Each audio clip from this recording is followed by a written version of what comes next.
কুরআনে হাকিমে আল্লাহ তাআলা বলে ওয়াল্লাযীনা আমানু আশাদ্দু হুব্বান লিল্লাহ, মুমিন যারা তারা আল্লাহরে সিরিয়াস ভালোবাসে। আল্লাহু আকবার। যারা ঈমানদার, যারা মুত্তাকি, যারা পরহেজগার, আল্লাহওয়ালা, তারা আসমানের মালিক আল্লাহরে বড় ভালোবাসে, ঠিক কি না? আমাদের জাতির পিতা ইব্রাহিম খলিলুল্লাহ, জাতির পিতার নাম কি? নবী ইব্রাহিম খলিলুল্লাহ। কিছু মানুষকে বোকা বানায়া অন্য কথা শিখাইছে, কথা বলেন ঠিক কি না? ওদিন আর নাই। জাতির পিতা ইব্রাহিম খলিল, জাতির পিতা আর কেউ নয়, নবী ইব্রাহিম খলিল, যিনি আল্লাহর বন্ধু। কত জায়গায় যে লেখছে জাতির পিতা, জাতির পিতা। নেতারা মাহফিলে দাঁড়ায়া মাইক লয়া আসসালামু আলাইকুম দিয়া জাতির পিতার কথা কইছে, জাতির পিতার কন্যার কথা কইয়া মাহফিলে ঘন্টার পর ঘন্টা সময় নষ্ট করেছে, কথা বলেন ঠিক কি না? এদের কার চান্স দেওয়া যাবে না, চিল্লা বলেন ঠিক কি না আমার ভাইরা? শত্রুকে কখনো অবহেলা করতে নাই। ওই যে কইছে চট করে ঢুকে যামুগা, অবহেলা করতে নাই, সজাগ থাকতে হবে মুসলমানেরা, কথা বলেন ঠিক কি না? জাতির পিতা হযরত ইব্রাহিম খলিল আল্লাহরে কত ভালোবাসে।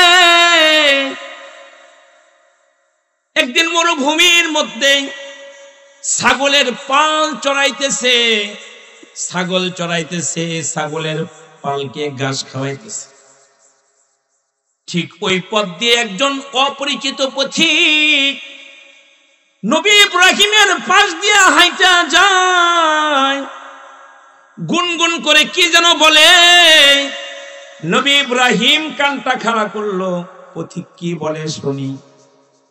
নবী ইব্রাহিম কানটা খাড়া করে শুনে পথিক পড়তেছে সুবহানাল মুলকি ওয়াল মালাকুতি সুবহানাল ইজ্জতি ওয়াল আজমতি ওয়াল হাইবাতি ওয়াল কুদরতি ওয়াল কিবরিয়াই ওয়াল জাবরুত।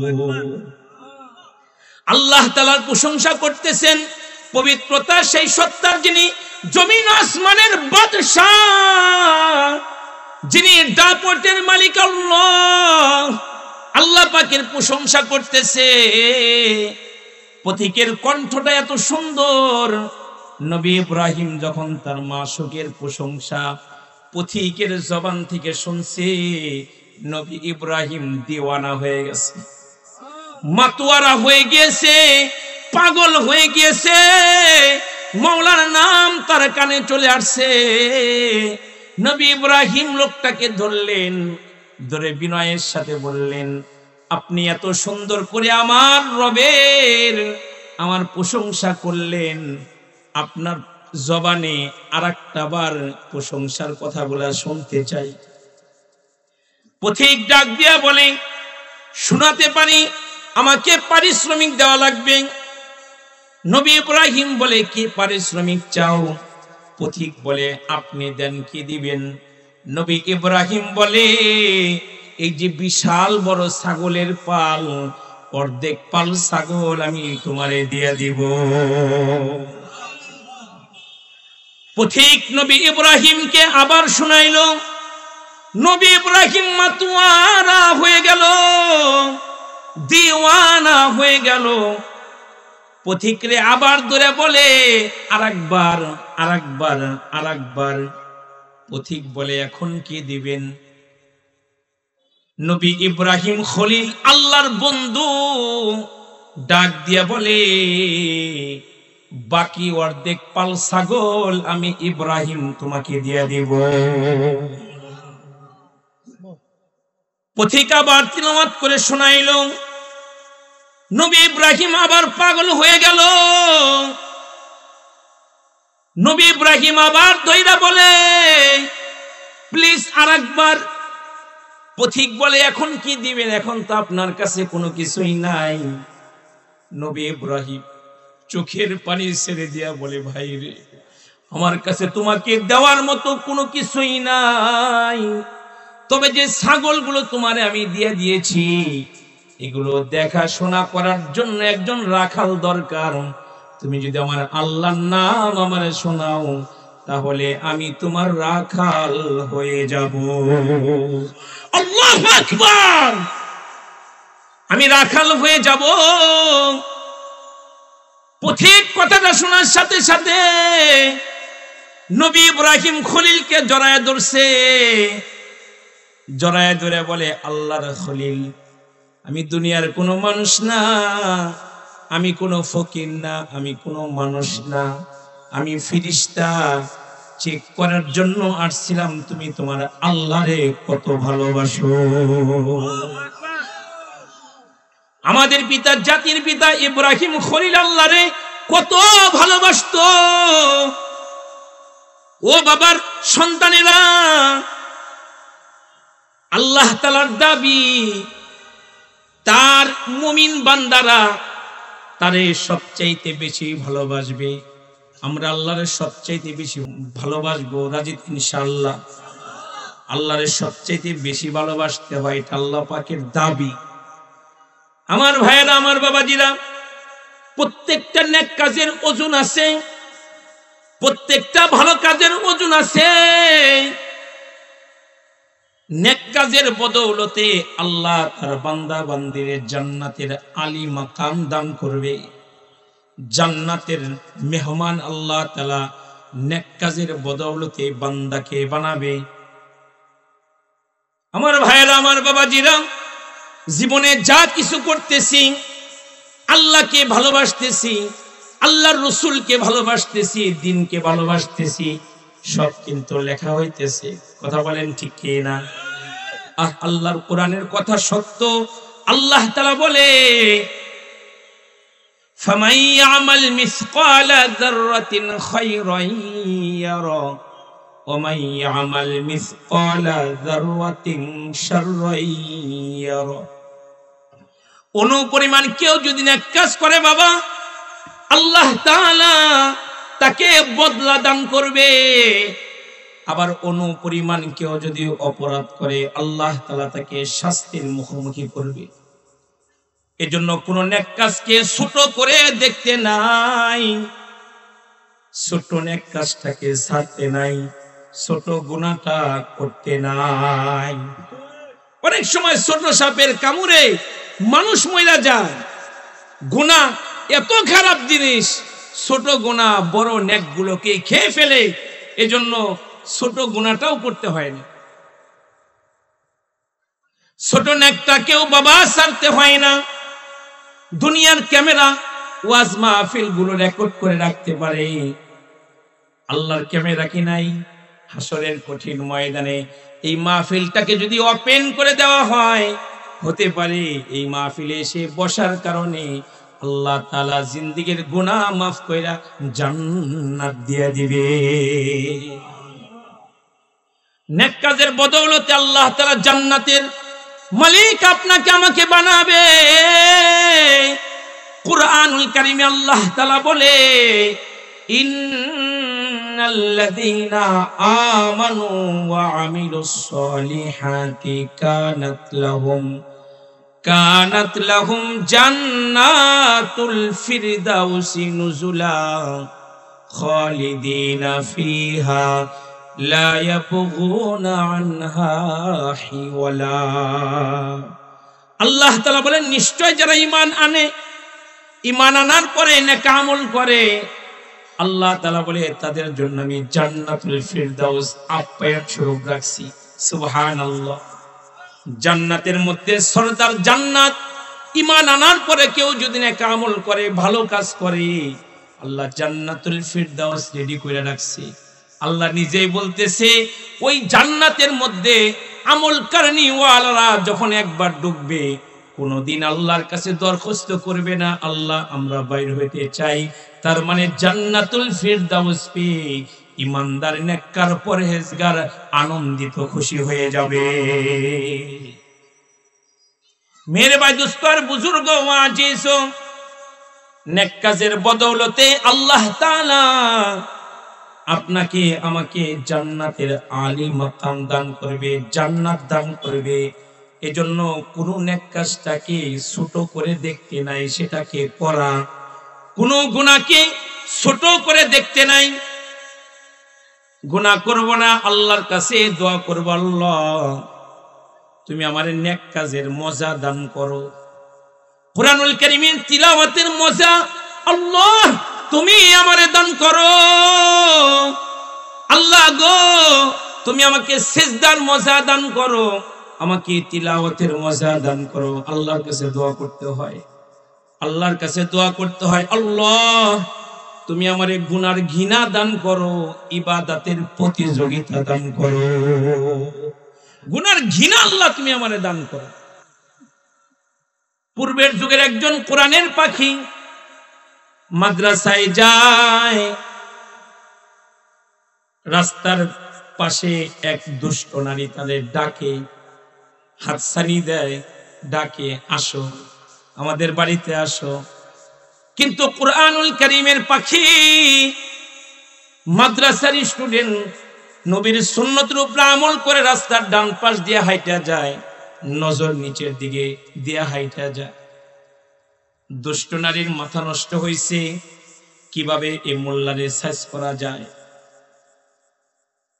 একদিন কোরআনের পাখি রাস্তা দিয়ে আসতেছে, দুষ্ট নারী কাজের মেয়ে রাস্তায় পাঠাইয়া দিছে, যাও ওই কোরআনের পাখিকে বলবা এই ঘরের মধ্যে একটা বাচ্চা আছে, বাচ্চাটা কান্নাকাটি করতেছে, সে যদি একটু জারফু করে যায় বাচ্চাটা হয়তোবা সুস্থ হয়ে যাবে। কাজের মেয়ে গিয়ে কোরআনের পাখিকে বলার সাথে সাথে কোরআনের পাখি ওই বাড়িতে ঢুকে পড়েছে। ঢোকার পরে ঘরের মধ্যে যখন প্রবেশ করেছে, দুষ্ট নারী তার হাত ধরে ভিতরে নিয়ে গেছে। দুষ্ট নারী কোরআনের পাখির সাথে গুনাহ করতে চায়, কোরআনের পাখি বিপদে পড়ে গেছে। কোরআনের পাখির মাথার মধ্যে বুদ্ধি আসছে, আমি কেমনে বাঁচতে পারি এই গুনাহ থেকে। কোরআনের পাখি মেয়েটাকে বলে, এই আমি স্টেঞ্জায় যাব, একটু বাথরুমে যাব। মেয়েটা বলে যাও, তাড়াতাড়ি আসবা। কোরআনের পাখি বাথরুমের মধ্যে ঢুইকা কোরআনের পাখি গায়ের মধ্যে ময়লা মাখছে, নোংরা পানি মাখছে। মাখার পরে যখন বাথরুম থেকে বাইর হইছে, দুষ্ট নারী যখন দেখছে তার গায়ের মধ্যে নোংরা, দুষ্ট নারী দূর দূর করে ঘর থেকে বাইর করে দিছে। বলেন আল্লাহু আকবার। ঘর থেকে বাইর করে দিছে। কোরআনের পাখি দৌড়ায়া বাড়িতে চলে গেছে, ফুল কইরা আর একটা জামা পইরা দৌড়ায়া মাদ্রাসায় আসছে। ঘন্টা শুরু হয়ে গেছে, উস্তাদ যে সবক পড়ানো শুরু করেছে, সামনের বেঞ্চে জায়গা পায় নাই, পিছনে বসছে। উস্তাদ যে পড়াইতেছে, হঠাৎ করে উস্তাদজির নাকের মধ্যে এমন মন মাতানো খুশবু আসা শুরু করলো। উস্তাদজি ক্লাসের মধ্যে প্রশ্ন কইরা বসলো, কে রে এত সুন্দর পারফিউম ব্যবহার করেছো, এত সুন্দর খুশবু লাগাইছো? কোরআনের পাখি চিন্তা করতেছিল, না জানি আমার শরীর থেকে দুর্গন্ধ বাইর হইতেছে। উস্তাদজি হয়তোবা মস্করা করে এই কথা জিজ্ঞাসা করতেছে, কিন্তু উস্তাদজি নাসর বান্দা, কে রে এত সুন্দর খুশবু লাগাই আসছো? কেউ কথা কয় না, কেউ জবাব দেয় না। উস্তাদজি এমন পাগল হয়েছে, এবার একজন একজন ছাত্রর কাছে গিয়ে চেক করা শুরু করছে, দেখি কে লাগাইলো, কে লাগাইলো। সবার চেক করা শুরু হয়ে গেল, কারো কাছে পাই না। ক্লাসের একেবারেই কোণারে পিছনের বেঞ্চে একটা ছেলে মাথা নিচু করে বসে কাঁদতেছে। উস্তাদ যে তার কাছে গিয়া দেখে তার দেহ থেকে এমন মন মাতানো খুশবু আসতেছে। উস্তাদ জি বলে, তুমি লাগাইছো কেন বলো না বাবা? কোরআনের পাখি কান্না শুরু করছে। উস্তাদ জি বলে, বাবা কথা বলো, কি হয়েছে তোমার? কে কি বলেছে আমার কাছে বলো, আমি তাকে দেখবো। কি হয়েছে তোমার? কোরআনের পাখি সব ঘটনা খুইলা বলল। উস্তাদজি কোরআনের পাখিকে বুকে জড়াইয়া ধইরা ছাত্রদেরকে নাই কেমন, ও আমার ছাত্ররা, তোমরা যদি কোনো জান্নাতি সাথী দেখতে চাও তাহলে আমার এই ছাত্রটার দিকে তাকাও। দেখো না, এই বয়সে গুনাহ থেকে পরহেজ থাকার কারণে, গুনাহ থেকে বাঁচার কারণে আল্লাহ পাক রব্বুল আলামিন তার শরীর থেকে মন মাতানো খুশবু বাইর করে দিছে। গুনাহ এটা একটা বদবু, এটার মধ্যে একটা দুর্গন্ধ আছে বাবা। নেক কাজ, প্রত্যেকটা নেক কাজ হলো আতরের মতো, খুশবুর মতো। নেক কাজের একটা প্রভাব আছে, নেক কাজের একটা খুশবু আছে। এজন্য খুঁজে খুঁজে বেশি থেকে বেশি নেক কাজ করতে হয়। কেউ 5 ওয়াক্ত নামাজ পড়ে, ঘুমের কারণে ফজর পড়তে পারে নাই, সারাদিন ভালো লাগে না, ভিতরে যন্ত্রণা শুরু হয়। কথা বলেন ঠিক কি না? ভিতরে বেদনা শুরু হয়, ফজরের নামাজ জামাতে পড়তে পারে নাই, এজন্য কষ্ট হয়।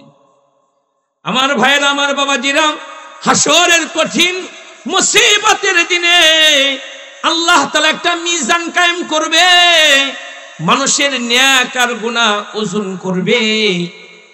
আল্লাহ পাক রব্বুল আলামিন কুরআনুল কারীমে বলেন, ফামান সাকুলাত মাওয়াজিনুহু ফাউলাইকা হুমুল মুফলিহুন।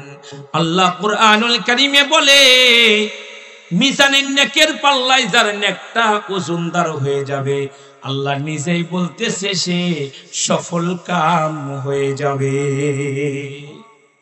নেকটা যার বেশি ওজনদার হবে সে সফল কাম হয়ে যাবে ময়দানে মাহশরে। এজন্য নেক কাজকে ছোট করে দেখতে নাই বাবা। আল্লাহ তাআলা যখন যে হালতে রাখে, শুকরিয়ার কালিমা পড়া, আলহামদুলিল্লাহ, সুম্মা আলহামদুলিল্লাহ, হাই হাই না করা, শুকর করা, আলহামদুলিল্লাহ। আমার ভাইয়েরা, আমার বাবাজিরা, নেক কাজ অধিক পরিমাণের করা যারা করবে তাদের দুনিয়াও সুন্দর হয়ে যাবে, আখিরাত সুন্দর হয়ে যাবে। খোদার কাছ থেকে মাপ পায়া আল্লাহর সেরা জায়গা জান্নাতে চিরদিনের জন্য সে ঢুইকা যাবে। এই আমার একটা কথা, আমরা অধিক পরিমাণে নেক কাজ করব, জোরে বলে ইনশাআল্লাহ। গুনাহকে ঘৃণা করব, গুনাহ থেকে বেঁচে থাকার জন্য চেষ্টা করব।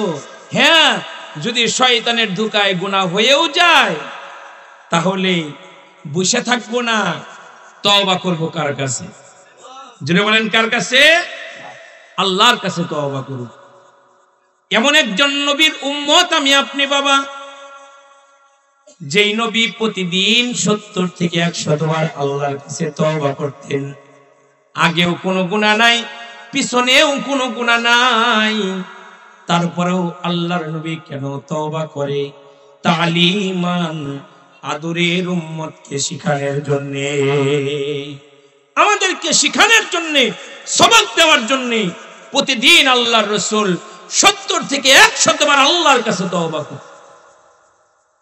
এজন্য আমার দেশের হক্কানি রব্বানি পীর মাশায়েখ যারা, আল্লাহওয়ালা বুজুর্গ যারা, তাদের কাছে গেলেই মুরিদ করার পরেই 6 তাসবিহ আমল বলে দেয়। কয় তাসবিহ আমল? কথা কর না কে? 6 তাসবিহ আমল। 6 তাসবিহ আমল কি? প্রতিদিন 100 বার সুবহানাল্লাহ পড়া, 2 নাম্বার প্রতিদিন 100 বার আলহামদুলিল্লাহ পড়া, 3 নাম্বার প্রতিদিন 100 বার আল্লাহু আকবার পড়া, 4 নাম্বার প্রতিদিন 100 বার পড়া লা ইলাহা ইল্লাল্লাহ, 5 নাম্বার প্রতিদিন 100 বার পেয়ারা নবীর উপরে দুরূদ, 6 নাম্বার প্রতিদিন 100 বার ইস্তেগফার।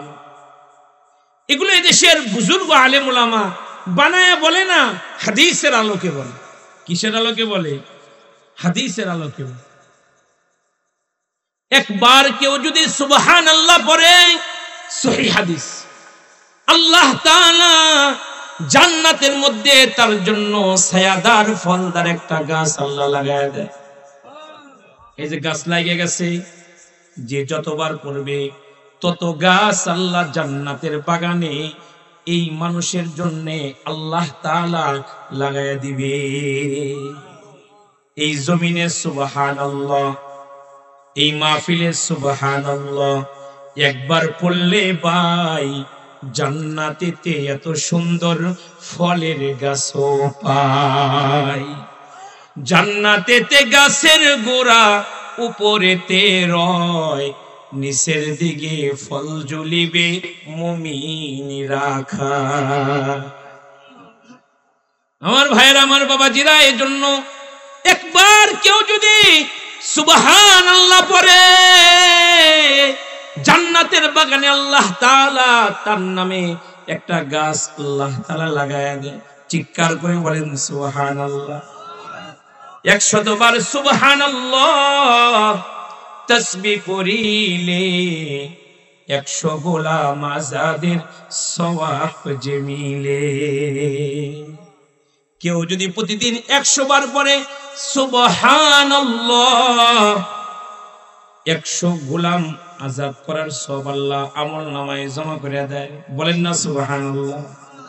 2 নম্বর, 100 বার আলহামদুলিল্লাহ তাসবিহ পড়িলে 100 গোরা দানের সওয়াব যে মিলে। 100 বার আল্লাহু আকবার তাসবিহ পড়িলে 100 উট কুরবানির সওয়াব যে মিলে। 100 বার জিকির করলে লা ইলাহা ইল্লাল্লাহ নেকি দিয়ে ভরে যাবে আসমান জমিন ফাঁকা জায়গা। আল্লাহু আকবার। 100 বার কেউ যদি জিকির করে লা ইলাহা ইল্লাল্লাহ, নেক দিয়ে আসমান জমিনের ফাঁকা জায়গা আল্লাহ ভরে দিবে।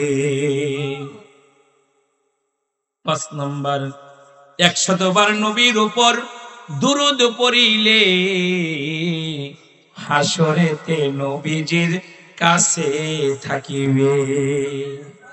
সহিহ হাদিস। একবার কেউ যদি আমার আপনার নবীর উপরে একবার কেউ যদি দুরূদ পড়ে, আসমানের মালিক আল্লাহ তার উপরে খুশি হইয়া সাথে সাথে 10টা রহমত নাজিল করে দেন। নবীর উপর কেহ যদি একবার দুরূদ পাঠ করে, আল্লাহ তাআলা তার উপরে 10টা রহমত নাজিল করে। 100 বার নবীর উপর দুরূদ পড়িলে হাসরেতে নবীজির পাশে থাকিবে। 100 বার আস্তাগফিরুল্লাহ পাঠ করিলে অতীতের সব গুনাহ ক্ষমা যে হবে। পড়ার দরকার আছে না নাই? পড়ার দরকার আছে না নাই? 6 তাসবিহ আমল প্রতিদিন 100 বার সুবহানাল্লাহ, 100 বার আলহামদুলিল্লাহ, 100 বার আল্লাহু আকবার, 100 বার লা ইলাহা ইল্লাল্লাহ, 100 বার পেয়ারা নবীর উপরে দুরূদ, 100 বার ইস্তিগফার পড়ব কি পড়ব না? এর দ্বারা আল্লাহর সাথে মুহাব্বত বাড়বে, আল্লাহর সাথে মুহাব্বত বাড়বে। যত নেক আমল আছে খুঁটে খুঁটে আমল করবে ইনশাআল্লাহ। এর দ্বারা আল্লাহর সাথে মুহাব্বত বাড়বে। আল্লাহ আমাদেরকে তৌফিক দান করেন। বলেন আমিন। আমার 2 নম্বর একটা কথা বলবো, আলোচনা শেষ হয়ে যাবে। কোরআনের কথা। আল্লাহ বলেন ইন্নাল্লাহা ওয়া মালাইকাতাহু ইউসাল্লুনা আলান নবী ইয়া আইয়ুহাল্লাযীনা আমানু সাল্লু আলাইহি ওয়া সাল্লিমু তাসলিমা। আল্লাহু আকবার। ও বাবা, এমন এক নবীর উম্মত আল্লাহ তাআলা আপনারে আমারে বানাইছে। এমন নবীর উম্মত আল্লাহ আপনারে আমারে বানাইছে। আল্লাহর রাসূল বলেছেন, উম্মতেরা রে, আসছে দুনিয়াতে সবার পরে, তোমরা আসছো আমার উম্মত হয়ে সবার পরে, টেনশন করিও না, জান্নাতে যাব সবার আগে। আরে কত শান, কত মান, কত রে ইজ্জত, সবার আগে জান্নাতে যাবে এ নবীর উম্মত। এমন নবীর উম্মত আমি আপনি বাবা, যেই নবী জিন্দেগিতে কোনোদিন একটা মিথ্যা কথা কই নাই। আবু জাহেল পর্যন্ত আমার নবীরে আল আমিন বলে ডাকতো। এমন নবীর উম্মত হয়ে খুশি না বেজার? খুশি না বেজার? আরে ওই নবীরে মানা যায়, ওই নবীকে নেতা বানানো যায়, ওই নবীকে ইতাআত করা যায়, ওই নবীকে ভালোবাসা যায়। কোথায় দৌড়াইতেছি বাবা? না উল্টা পথে না দৌড়ায়া নেতা একজনকে মানো, যিনি জীবনে কোনোদিন মিথ্যা কথা বলে নাই। কাফের কেউ আমার নবী কোনোদিন কষ্ট দেয় নাই, ঠিক না? গল্প লোকের গল্প কত শুনেছো সবাই, আমার বিশ্ব নবীর জীবন কথা যার তুলনা নাই। ধরা এলেন একটি শিশু ধুধু মরুর দেশে, বাবার দেখা পাই নাই শিশু এই দুনিয়ার বুকে। মাকে ছেড়ে দুধ মার কাছে শৈশব কাটে তার, দাদাও তার বিদায় নিলেন ছেড়ে এ সংসার। মিথ্যা কথা বলতেন না তাই সবার আল আমিন, দুঃখী লোকের দুঃখ শুনে কাঁদতো সারাদিন তিনি আমার নবী মুহাম্মাদুর রাসূলুল্লাহ সাল্লাল্লাহু আলাইহি ওয়াসাল্লাম। ওই নবীকে ইতাআত করা যায় বাবা, ওই নবীরে মানা যায়। আমার নবীর আখলাক এত সুন্দর ছিল। সরকারে দু আলম নবী একদিন মসজিদের মধ্যে, সাহাবায়ে কেরাম মসজিদের মধ্যে নবীর সহবতে। ঠিক এমন সময় একজন গ্রামের সহজ সরল মানুষ, একেবারে সাদা সিধা মানুষ মসজিদের মধ্যে আসছে। মসজিদের মধ্যে এসে অল্প সময়ের মধ্যে তিনি আবার উঠা মসজিদের কোণার ভিতরে গিয়ে পেশাব করা শুরু করছে। সাহাবায়ে কেরামের মধ্যে হইচই শুরু হয়ে গিয়েছে। সবাই তো আবু বকরের মতো নরম না, কেউ কেউ তো ওমরের মতো খুব গরম, মারবে দইলে এমন অবস্থা, পিটনি দিবে। এত বড় সাহস মসজিদের মধ্যে পেশাব করো। আল্লাহ রসুল অবস্থাটা দেখে রসুলের কণ্ঠ উঁচু হয়ে গেল, আওয়াজ করে বললেন, এই কিছুই বলিও না, তার কাজটাকে কমপ্লিট করতে দাও। লোকটা পেশাব কমপ্লিট করলো। লোকেরা তারে আল্লাহর নবীর কাছে নিয়ে আসলো। ব্যাপক ভয় পাইছে, না জানি আল্লাহর রসুল আমারে মার দিবে। মারবে দূরের কথা, আমার নবী একটা ধমক তারে দিল না। নবী চোখ বড় করে কথা বলল না, কাছে আনলো, নিজের সাথে চাপায় একেবারে বসাইলো। নবীর নূরানি হাতটা তার পিঠের মধ্যে বোলাইলো আর বলল, আপনি গ্রাম থেকে আসছেন, বুঝতে পারেন নাই, এরপরে যখন আসবেন মসজিদের পবিত্রতা রক্ষা করবেন, আপনি এখানে আরাম করবেন।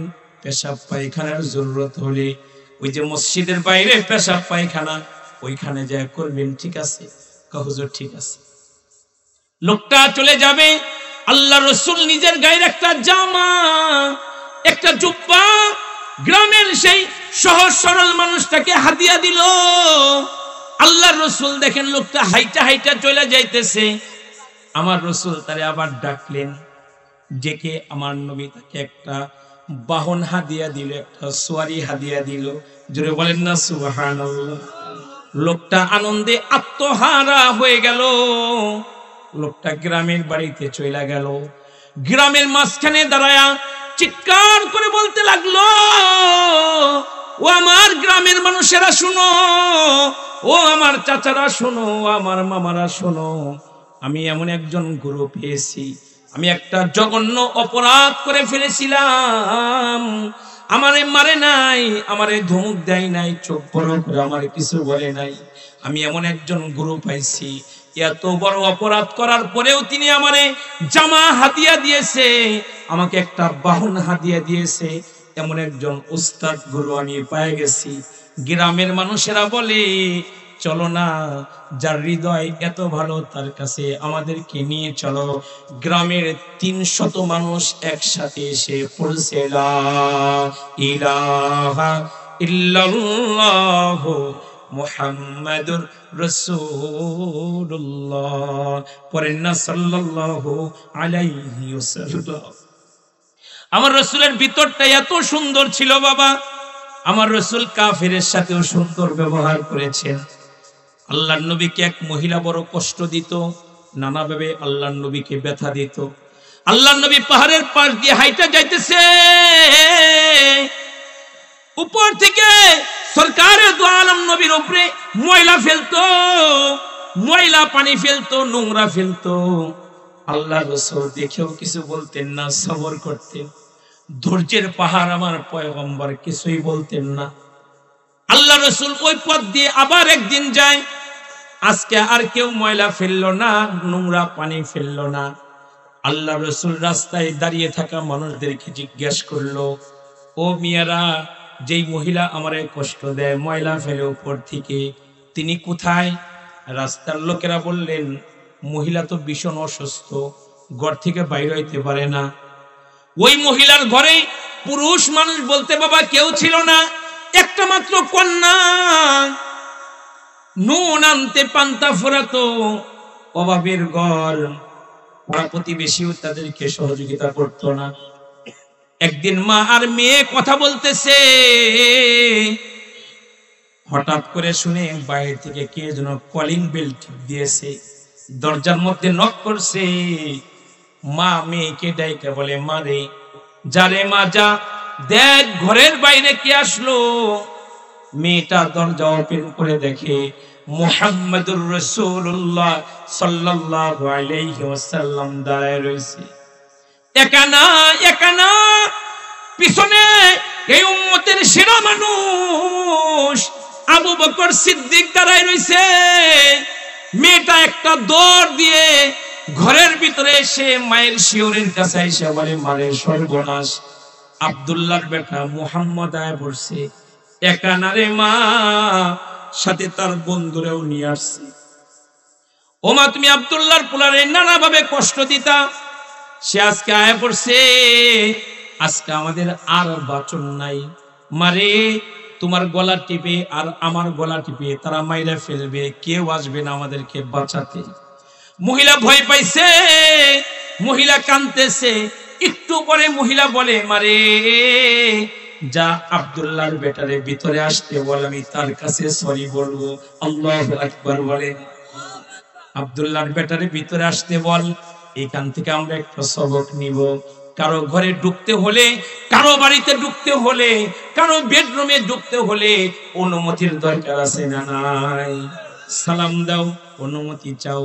অনুমতি দিলে ভিতরে ঢোকা যাবে, অনুমতি না দিলে কারো বাড়িতে ঘরে ঢোকা জায়েজ নাই। আল্লাহ রাসূল অনুমতি পাওয়ার পরে ঘরের মধ্যে ঢুকলেন, মহিলার কাছে চলে আসলেন। আল্লাহর নবী বুঝছে মহিলা ভয় পাইছে। মহিলা ডাক দিয়ে আমার রাসূলকে বলে, ও আব্দুল্লাহর বেটা, কি মনে করে আমাদের বাড়িতে?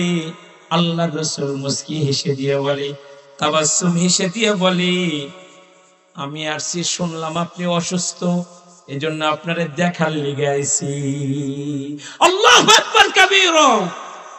আল্লাহর নবীকে কষ্ট দিছে, উল্টা নবী তার অসুস্থতার কথা শুনে দেখার জন্য আসছে। মহিলা বলে, আরে অসুস্থ, কেউ আসলো না, আমি যারে কষ্ট দিলাম সে আমারে দেখার লেগে আসলো, তার মতো ভালো মানুষ আর হতে পারে না। এখন আর দেরি নয়, এই মুহূর্তে আমাকে পড়াইয়া দাও লা ইলাহা ইল্লাল্লাহু মুহাম্মাদুর রাসূলুল্লাহ, বলেন না সাল্লাল্লাহু আলাইহি ওয়াসাল্লাম। ওই নবীকে ইতাআত করা যায় বাবা, ওই নবীকে মানা যায়, কেন মানব না? কুরআনুল কারীমে আল্লাহ তাআলা বলে, ও কুল ইন কুনতুম তুহিব্বুনাল্লাহ ফাত্তাবিউনি ইউহিব্বুকুমুল্লাহ ওয়া ইয়াগফির লাকুম যুনুবাকুম আল্লাহু গফুরুর রহিম। আল্লাহু আকবার বলেন না। হে নবী আপনি বলুন, কেউ যদি আমি আল্লাহরে ভালোবাসতে চায় তাকে বলে দেন সে যেন আপনাকে ভালোবাসে, আপনাকে মহব্বত করে। আপনি রসুলকে ভালোবাসলে আমি আল্লাহ নিজে তারে ভালোবাসবো। শুধু ভালোবেসেই ক্ষান্ত হব না, আমি আল্লাহ তার জীবনের গুনাহগুলো মাফ করে দিব। কুরআনুল কারীমে আল্লাহ তাআলা বলেন, ইন্নাল্লাহা ওয়া মালাইকাতাহু ইউসাল্লুনা আলান নবী ইয়া আইয়ুহাল্লাযীনা আমানু সাল্লু আলাইহি ওয়া সাল্লিমু তাসলিমা। আল্লাহ তাআলা বলেন, নিশ্চয় আমি আল্লাহ ঊর্ধ্ব জগতে ফেরেশতাদের মজলিসে আমার বন্ধুর প্রশংসা করি। বলি সুবহানাল্লাহ। আল্লাহ এরপরে বলতেছে শুধু তাই নয়, আমার মালায়েকার কাফেলা, আমার ফেরেশতারা আমার দোস্তর জন্য দোয়া করে। এবার আল্লাহ তাআলা ঈমানদারদেরকে ডেকে বলে, ঈমানদারেরা তোমরা আমার নবীর উপরে দুরূদ পড়ো, যথাযথভাবে সালাম প্রেরণ করো। কার কথা আওয়াজ করে বলুন? আল্লাহর কথা, আল্লাহর কথা। আমার রাসূল এমন একজন পয়গম্বর ছিল, অপরিচিত মানুষের সাথে আমার নবী সুন্দর আচরণ করত। বলি সুবহানাল্লাহ। চিনে না এমন মানুষের সাথেও আমার রাসূল সুন্দর আচরণ করত। মক্কার জীবনে আমার নবী একদিন বাইরে হয়েছে, একটু আগায় দেখে একজন বুড়া মহিলা এত বড় বোঝা নিছে যে হাঁটতে পারতেছে না।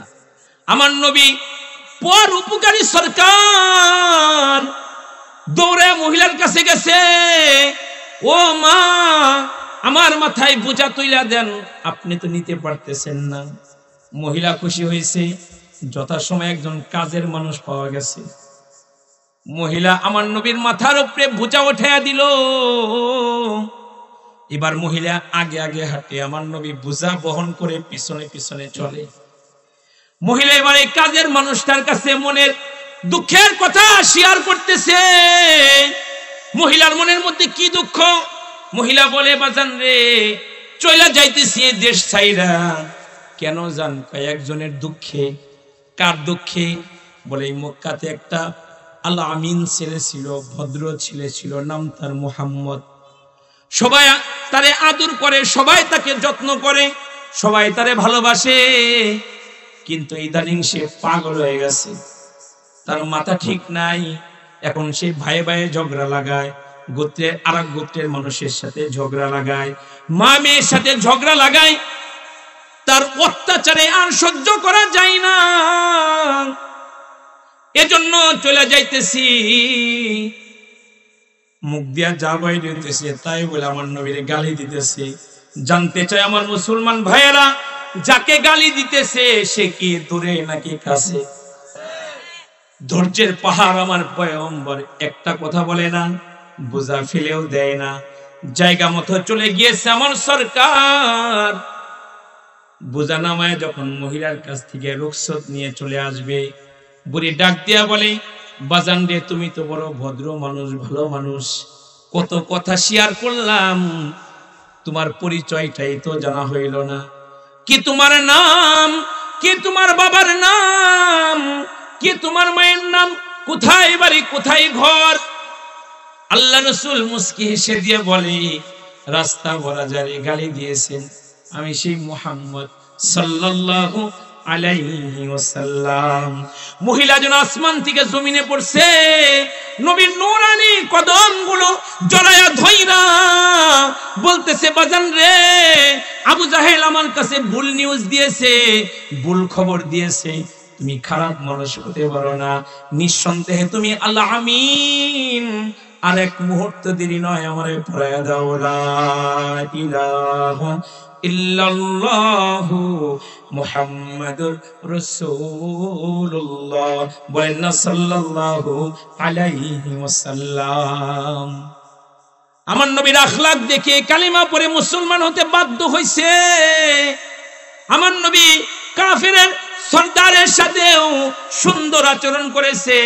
কুরআনুল কারীমের পরে সবচেয়ে বিশুদ্ধ কিতাবের নাম সহিহ বুখারী ও বুখারী শরীফে আছে। সাহাবায়ে কেরাম কাফেরদের এক সর্দারকে ধরে নিয়ে আইছে, মসজিদ নববীর এক খুঁটির সাথে তারে বাইন্ধা রাখছে। আল্লাহর নবী আয়েশা দেখলেন কাফেরের লিডারকে বাইন্ধা রাখছে, নাম তার সুমামা। আল্লাহর রাসূল বলেন, সুমামা কেমন লাগতেছে, বন্দী হইছো? কাফের বলে, খারাপ লাগতেছে। কেন বন্দী হইছো, কষ্ট হয় না? বলে, না, এমন মানুষের কাছে বন্দী হইছি যার হৃদয়টা বড় সুন্দর। মুহাম্মদুর রাসূলুল্লাহ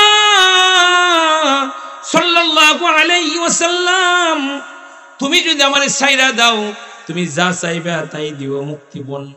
আর যদি তুমি আমারে হত্যা করো, মনে রাখো শত শত মার্ডার কেসের আসামিরে তুমি মারলা। আল্লাহর রাসূল যখন কাফিরের মুখে নবীর প্রশংসা শুনছে, দয়ার নবী, মায়ার নবী সাহাবায়ে কেরামদেরকে ডাক দিয়া বলে, এই তোরা সুমামার বাদন খুইলা দে, ওরে আজাদ কইরা দে। বলেন না সুবহানাল্লাহ। সুমামারে আজাদ কইরা দিল।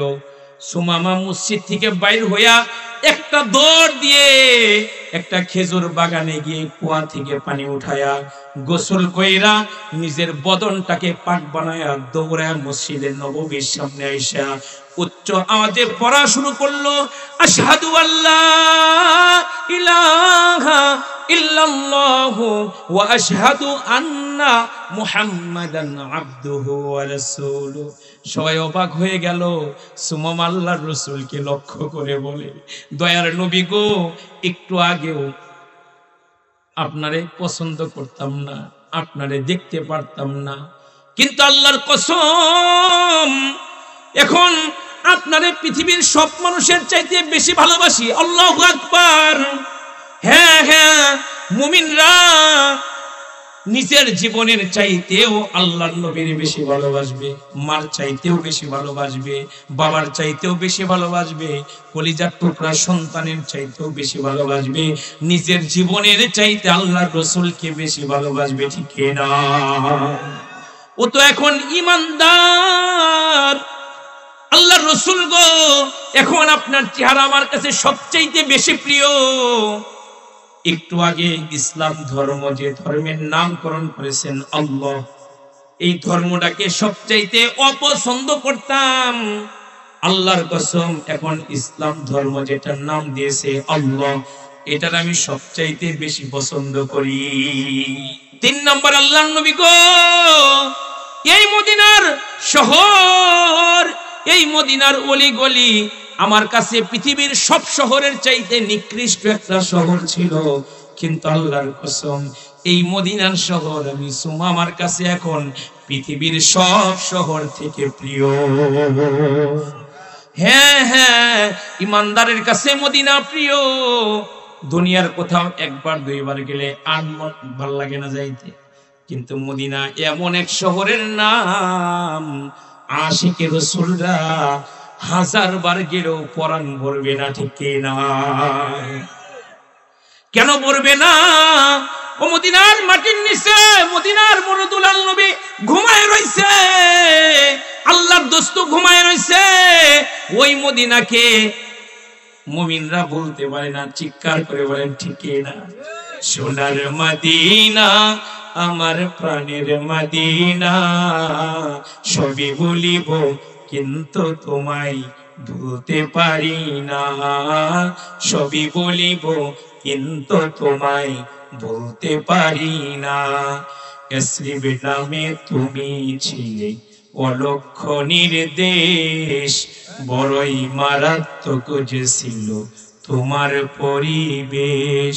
ইয়াসরিব নামে তুমি ছিলে অলক্ষ নির্দেশ, বড়ই মারাত্মক যে ছিল তোমার পরিবেশ, নবীর ছোঁয়া পেয়ে তুমি সোনার মদিনা, নবীর ছোঁয়া পেয়ে তুমি সোনার মদিনা।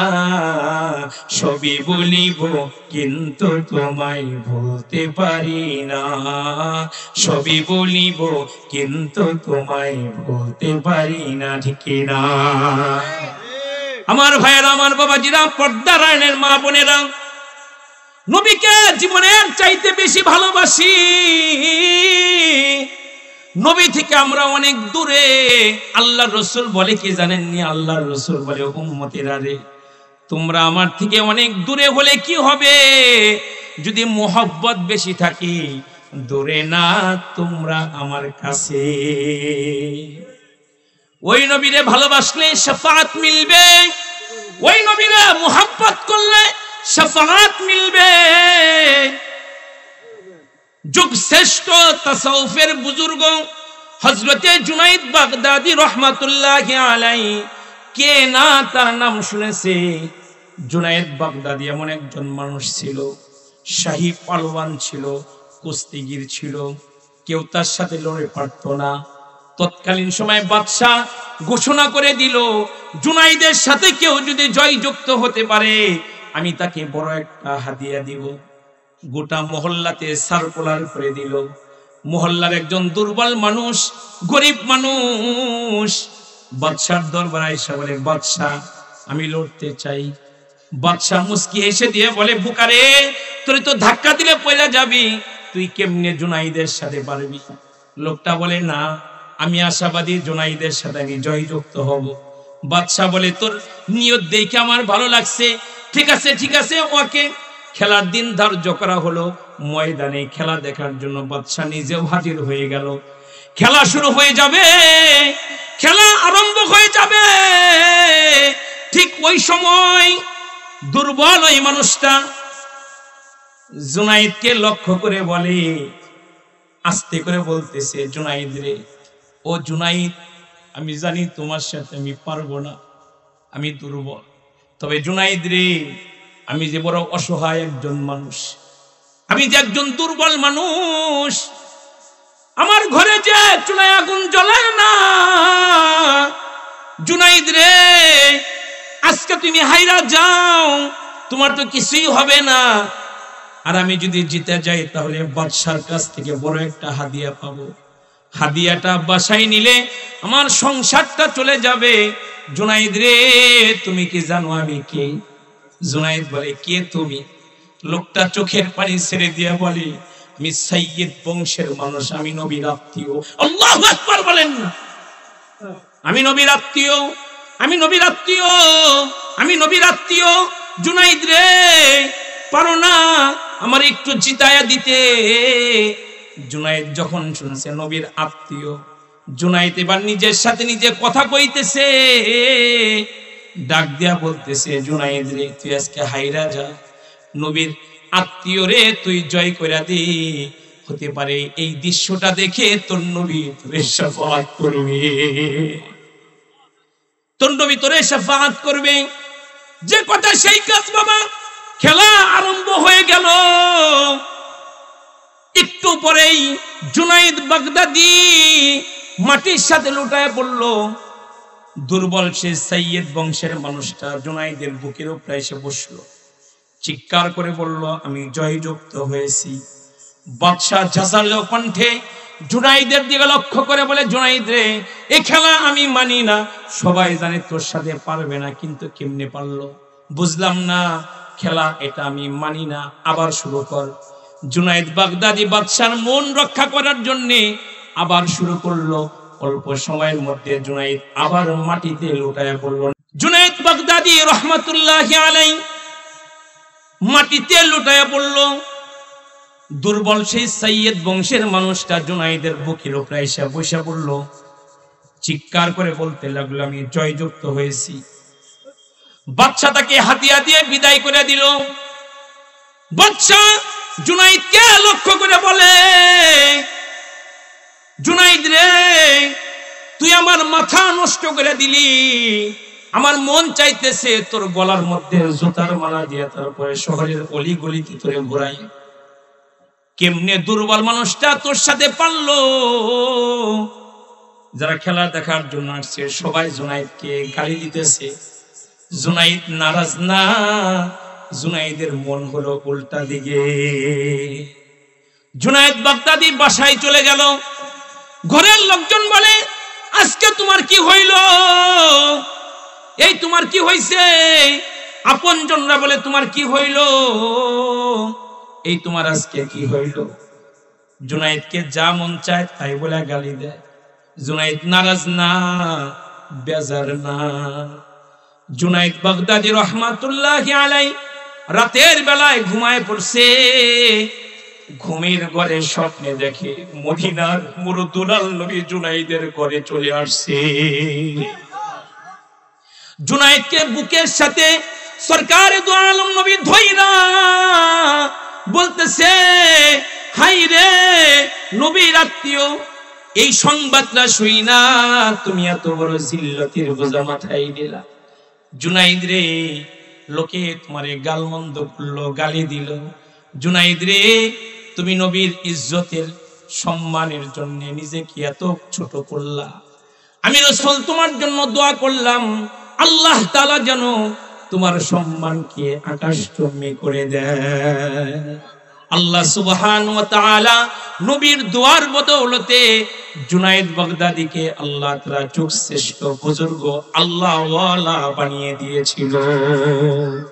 ওই রাসূলকে একবার যদি কোনো আল্লাহর বান্দা স্বপ্নে দেখে, তার জন্য দোজখের আগুন হারাম হয়ে যায়, জান্নাত তার জন্য ওয়াজিব হয়ে যায়। অনেকে মানতে চায় না, দলিল দেয় আবু জাহেল তো আল্লাহর নবীরে দেখছে, তাই কি সে জান্নাতি? বোকা নাকি রে? আবু জাহেল কি ঈমান সহকারে আমার নবীরে দেখছে নি? ঈমান সহকারে নবীরে স্বপ্নে দেখলেও দোজখের আগুন তার জন্য হারাম, জান্নাত তার জন্য ওয়াজিব হয়ে যায়। নবী নবী করে আর কত কাল আমি কাঁদবো, আপন নয়নে কবে জানি, আপন নয়নে কবে জানি, প্রিয় নবীকে আমি দেখব। নবী নবী করে আর কত কাল আমি কাঁদবো। ওই নবীকে স্বপ্নে জিয়ারত আল্লাহ নসিব করেন, বলেন আমিন। এক নম্বর দাওয়াত দিছি, নেক আমল ছাড়বো না, ইনশাআল্লাহ বলি। গুনাহ ছোট হইলেও করব না, বলি ইনশাআল্লাহ। দুই নম্বর কথা, এমন নবীর উম্মত আল্লাহ আপনারে আমারে বানাইছে। নবী বলছে সবার আগে জান্নাতে ঢুকবো ইনশাআল্লাহ, পরে আসলে কি হবে? জান্নাতে যাব সবার আগে। এজন্য নবীর লাগে জান্নাতে যাইতে মন চাই কি চাই না? তাহলে মাথার তালু থেকে পায়ের তালু পর্যন্ত পুরাটা দেহ নবীর সুন্নত দিয়ে সাজায়া ঈমান সহকারে আল্লাহ যেন কবরে যাওয়ার তৌফিক দান করেন। এই মেহনত আজ থেকে করব। আল্লাহ আমাকেও তৌফিক দান করেন, আপনাদেরকেও তৌফিক দান করেন।